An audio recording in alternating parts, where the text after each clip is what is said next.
Donc, les patients diabétiques, malheureusement, sont plus susceptibles de développer des complications liées à la COVID-19, donc des complications qui mènent aux hospitalisations et malheureusement au séjour aux soins intensifs également.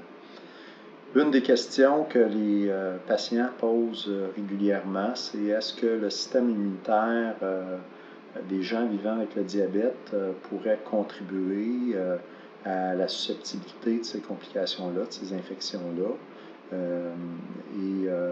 comment est-ce que le diabète pourrait contribuer donc à ces problèmes immunitaires-là.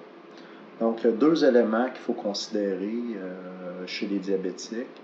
D'abord, et le système immunitaire. D'abord, c'est vrai que les gens diabétiques, pour la plupart, ont une réponse inflammatoire chronique qui est un petit peu exacerbée. Donc, les gens ont de l'inflammation chronique, si on regarde dans leur tissu gras en particulier, dans leur sang.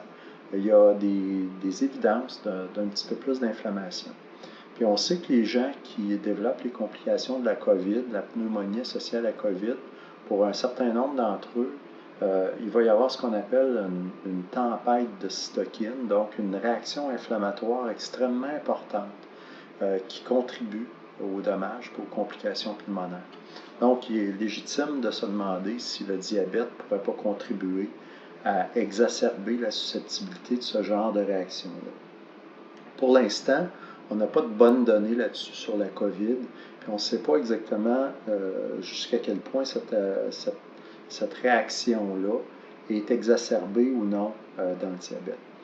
Par ailleurs, il faut aussi considérer que le diabète, particulièrement lorsque la glycémie est élevée, le niveau de contrôle du sucre est mauvais, puis que les niveaux de sucre dans le sang sont élevés chroniquement, on sait aussi que le système immunitaire est moins efficace pour combattre les infections. Pas seulement les pneumonies, les infections urinaires, les infections de la peau aussi. Donc, les gens diabétiques sont plus susceptibles à développer des complications infectieuses, incluant des pneumonies qui sont dues, par exemple, au virus de la grippe ou à des bactéries qui peuvent s'attaquer aux poumons.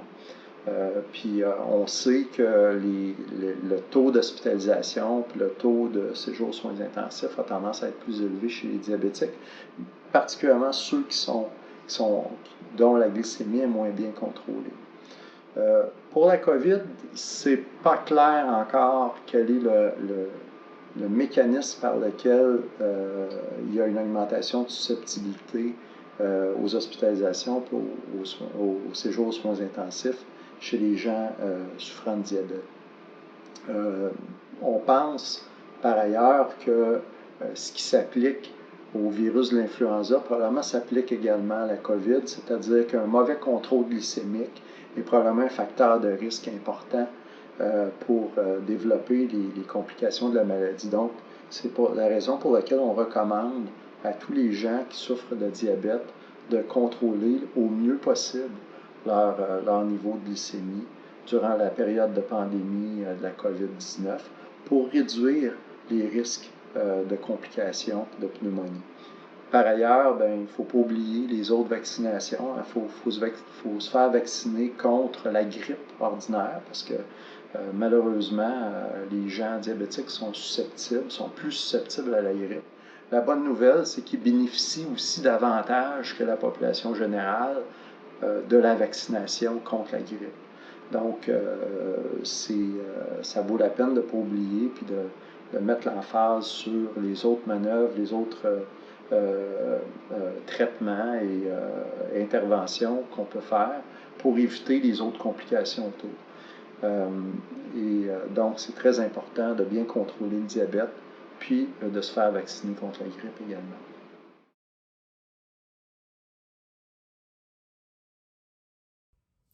Vous avez peut-être trouvé que les dernières semaines ont été difficiles et vous ne saviez plus quoi manger. Rappelez-vous qu'en contexte de pandémie, les recommandations sont les mêmes que celles qu'on vous donnait avant la pandémie. C'est-à-dire d'incorporer des produits céréaliers à grains entiers, des fruits, des légumes, d'avoir des sources de protéines à chaque repas, à chaque collation, limiter les mets transformés, c'est le temps de cuisiner. On choisit de l'eau quand on peut comme breuvage. Et finalement, pour s'assurer d'être capable de faire tout ça, ce qu'il faut, c'est planifier.